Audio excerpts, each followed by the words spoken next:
Короче, пацаны, всем здорово. Сегодня у нас будет замена амортизаторов. Надеюсь, вы меня видите. Вот у меня вот такое вот крепление на голове. Вид от первого лица, так как делать что-то и снимать это не совсем удобно. Я надеюсь, что вам все видно. Так, я показывал уже до этого у нас вот такие вот амортизаторы.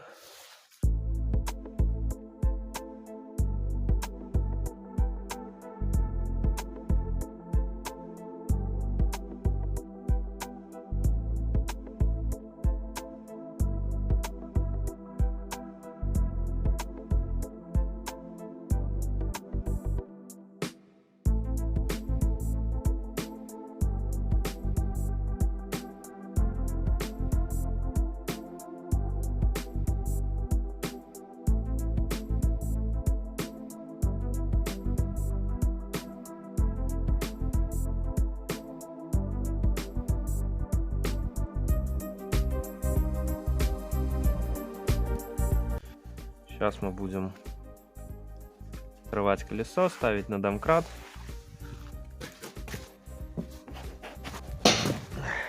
Это просто охуенно.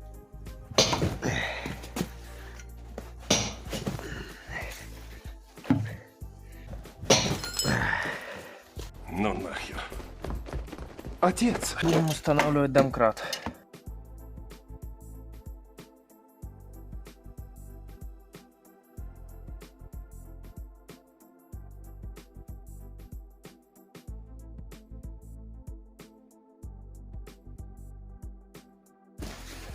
Также, ребят, при подъемных работах не забывайте подкладывать что-нибудь под колеса, чтобы машина ни в коем случае не покатилась ни в одну сторону, то бишь назад, ни вперед. Маленький механик у нас уже тут.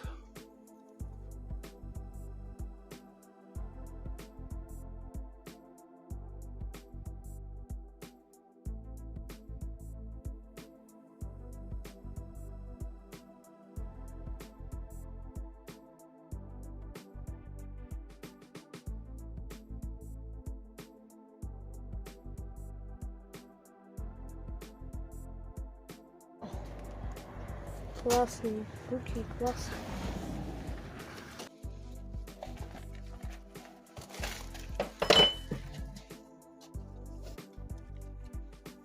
Так, вот в таком вот, ребят, тут у нас все состояние. Не все, конечно, замечательно, но и не все так уж и плохо. Здесь уже произведена хитрость, то есть болты нужно вот эти скрутить. Вот эти два болтика, дабы освободить стоечку снизу. Сейчас мы этим и займемся.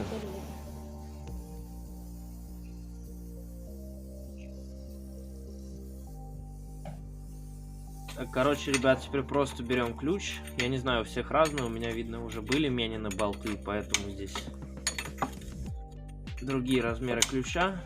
На данный момент у меня на 19 ключ. Предварительно все это желательно побрызгать ВДшкой, чтобы не обломать болты, а все аккуратно выкрутить.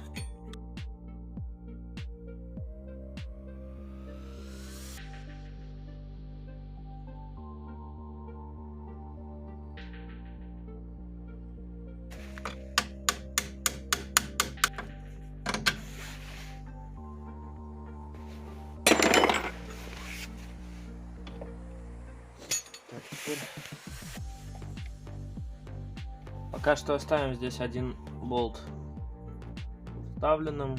Сейчас пойдем под капот, покажу вам, как откручивать вверх. Вот, ребят, смотрите, какая ситуация. Здесь уже, видимо, меняли что-то. И здесь, короче, обрублена вот эта вот часть гайки. Ключом ее никак не подденешь, головкой тоже, поэтому сейчас придется брать. Гайка, как я понял, ватная. Вот здесь попробовал уже постучать, она очень легко отходит. Какая-то пластмассовая, поэтому сейчас попробуем постучать молотком. Возможно, мы ее открутим. Но вообще, вот сюда должен вставляться звездочка, по-моему, или шестигранник. Держать и ключом одевается вот такой вот ключ. Вставляется вот сюда вот шестигранник, держится и ключом проворачивается. То есть вот такая вот схема откручивания. Ну, как всегда, все идет по одному месту, поэтому я сейчас буду стучать и пробовать откручивать гайку так.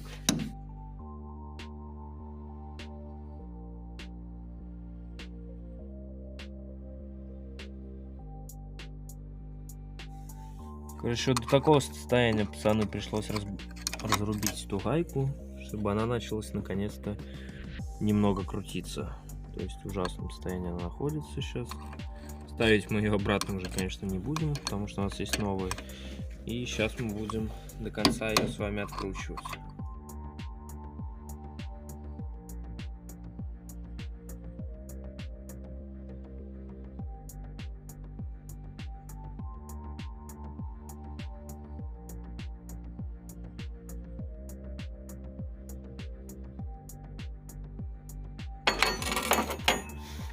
Вот такой вот обломыш тут был. Вот так вот мы его довели. На штоке тоже немного задета резьба, но это не главное, потому что амортизатор мы будем менять.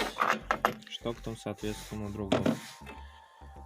Так, все, теперь мы идем вниз, снимаем наш оставшийся один болт и будем вытаскивать уже стойку.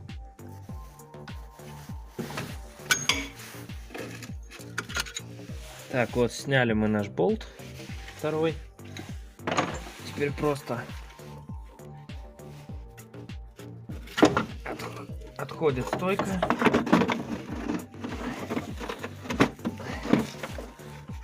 Главное не задеть никакие шланги. Оп. Так, вот наша стойка. Люфт. Обращайте внимание, что вот этот вот люфт, он должен присутствовать. То есть это заводской люфт. Он необходим для корректности работы амортизатора. Это нормально, это ничего страшного. Так, дальше. В принципе, для разборки реношного амортизатора съемники по сути не нужны. То есть если мы будем снимать, то он не должен особо сильно выстреливать, потому что пружина здесь не особо такая длинная, и как раз ее хватает. Даже, возможно, ее хватит, чтобы потом затянуть обратно. Сейчас возьмем ключ, попробуем открутить, посмотрим, что у нас будет. Вот, ребят, нашел я подходящий ключ. Это оказался ключ, не знаю даже какой. На 27 ключ. Вот он сюда подходит. Сейчас мы попробуем потихоньку выкручивать и будем смотреть, будет ли у нас вероятность того, что амортизатор выстрелит. Скорее всего, не должно быть, потому что пружина тут маленькая. Главное отвести от лица ее, чтобы, не дай бог, если вдруг что, она вам в лицо не выпульнула.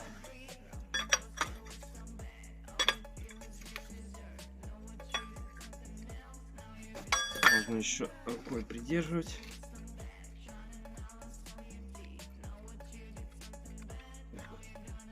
Вот и все, ребят.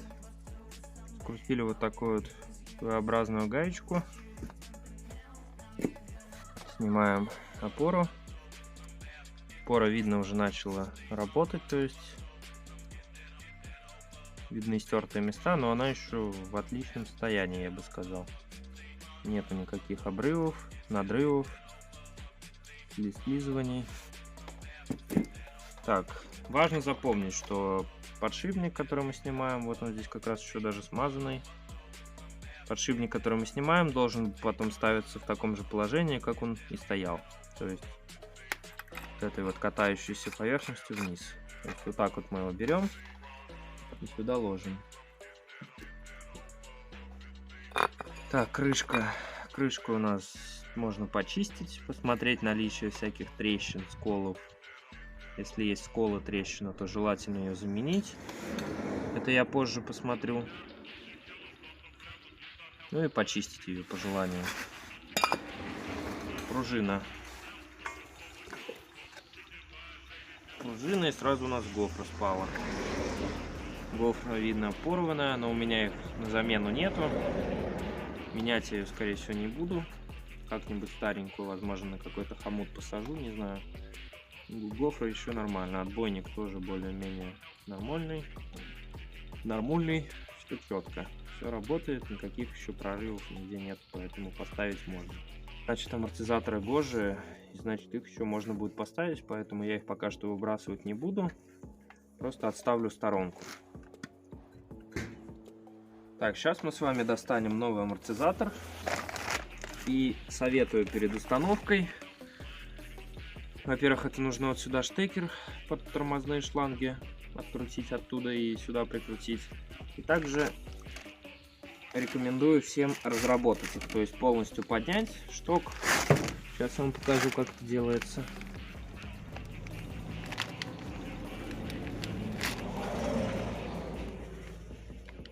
Полностью поднимаем и полностью опускаем.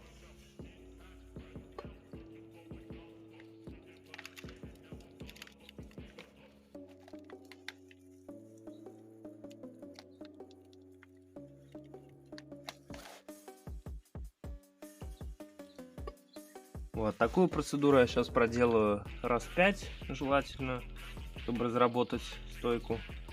И потом уже будем собирать все в обратной последовательности. Также, ребят, сейчас откручивал вот этот вот штык. Еле-еле открутил. Всем советую пользоваться, не покупайте какие-то ВДшки, а вот у меня обычное средство от комаров. Дешево, сердито. Шикаешь, сразу идет реакция. Все шипит. Соответственно, ржавчину тоже разъедает. Попшикал, сразу все открутилось. Так что не надо переплачивать ни на какие там ВДшки, которые стоят по 700 рублей за 0,5 баллончик аэрозольный. А потратил 100 рублей на флакончик средства от комаров. И вполне себе заменимое средство. Все спокойно откручивается.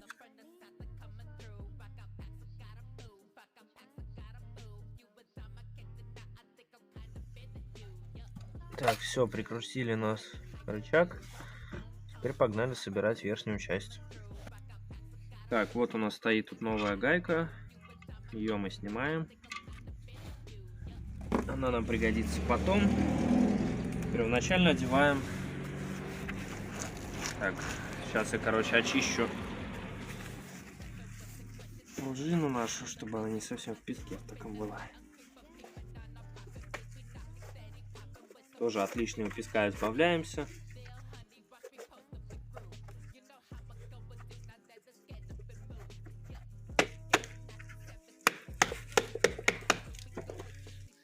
И накидываем сюда. Так, шток. Шток у нас постепенно опускается.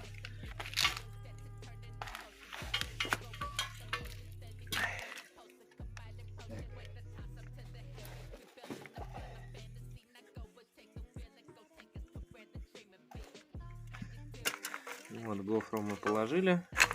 По желанию, если хотите, можете гофру здесь, конечно, чем-то обвязать, проволокой там какой-то, чтобы она не поднималась, но она никуда не денется у вас, то есть это нормально. Так, дальше нижнюю, самую большую широкую часть пружины мы одеваем, соответственно, на низ. Узкую часть пружины мы оставляем сверху. Пружина здесь тоже как бы держится вот на таком кармашке. Специальный карман.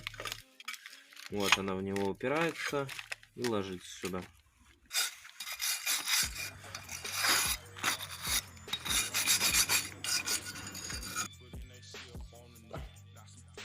Потому что амортизатор новый.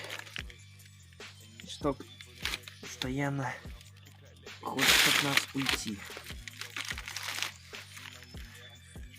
Так, вот так вот мы накидываем чашку. Чашку, соответственно, тоже мы ставим в упор.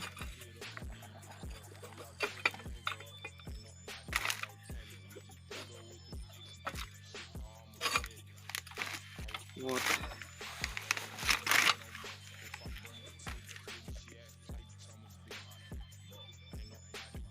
Шток у нас опять хочет слинять. Вот это вот и минус.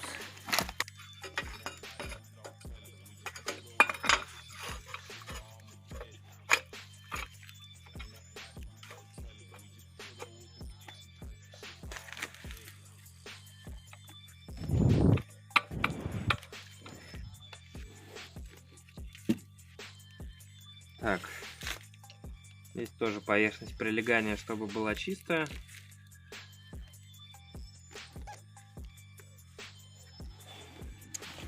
ставим наш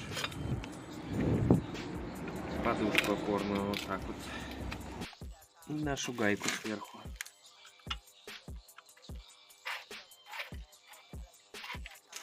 Опять уезжает шток.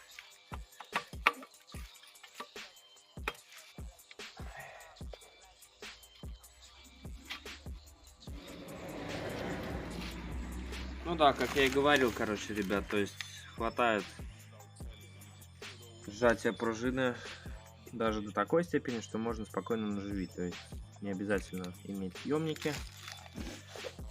Как только наживили, начинаем поправлять все, чтобы пружина везде ложилась.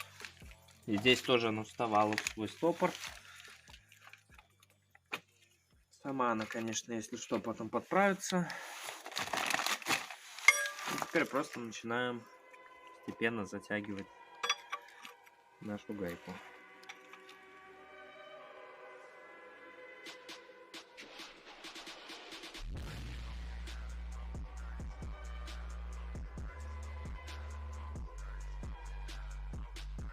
Затем ногами можете еще каким-нибудь способом придерживать стойку и желательно плотно ее затянуть. Когда все подготовили к установке,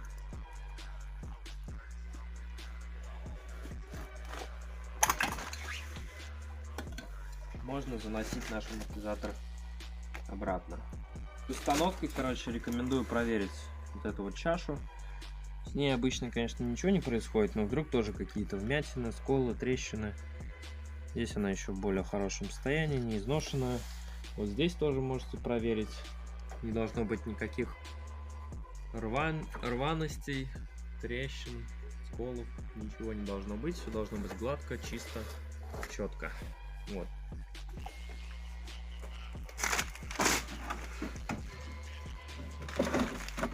Это тоже одному очень сложно делать.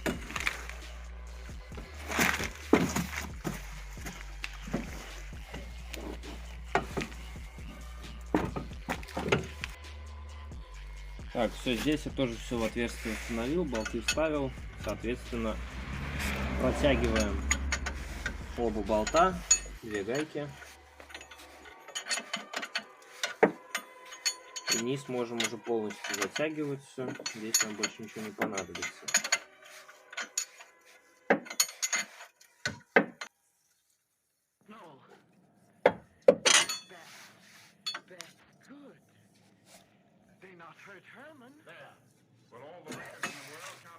Затем берем наш уголок.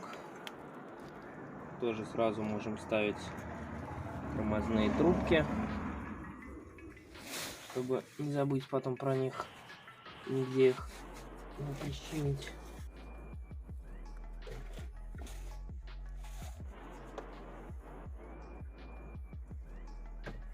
Так, все. Теперь нам нужно переходить в верхнюю часть и затягивать ее. Затем, как стойку амортизатора прикрутили снизу, направляемся в подкапотное пространство. Там будет торчащий шток. На него одеваем чашку, шайбу и наживляем нашу гайку. Затем специальным ключом на 22, таким выгнутым, накидываем его на гайку. Сверху накидываем наш шестигранник на 6 и круговыми движениями начинаем закручивать гайку до упора. Желательно спустя какой-то пробег проверять наличие затяга и подтягивать по необходимости, если гайка вдруг открутится от вибрации. Вот, все, что хотелось на этом этапе сказать. То же самое как бы проделываем и с нижними гайками, их тоже нужно своевременно подтягивать. Вот, ребят, короче, таким вот макаром произвели мы замену стойки амортизатора. Я думаю, вторую часть машины, вторую стойку вам показывать не обязательно, потому что там все аналогично. Сейчас буду собирать все инструменты, ставить колесо, снимать с домкрата и пойду делать все то же самое на второй части. Вот, поэтому показывать я не вижу смысла вам это. Если вам понравился данный видеоролик и чем-то он вам вдруг поможет, можете ставить лайки, подписываться на канал, писать свои комментарии, просьбы какие-то. На этом у меня все. всем удачи, всем пока. Многие из вас зададутся вопросом, нужно ли делать сход-развал после того, как вы заменили стойки. Вообще нужно делать сход-развал каждый год и желательно после любого вмешательства в вашу подвеску. Ну а так как стойки вы меняли, ничего такого вы там не задели, это делать не обязательно. Но советую сделать, не будет это лишним. То есть по возможности. Если есть такая возможность, желательно сделайте. Если нету, можно подождать. Все, больше вас не отвлекаю. Всем спасибо за просмотр. Приятного вам времяпровождения, хорошего настроения. Пока.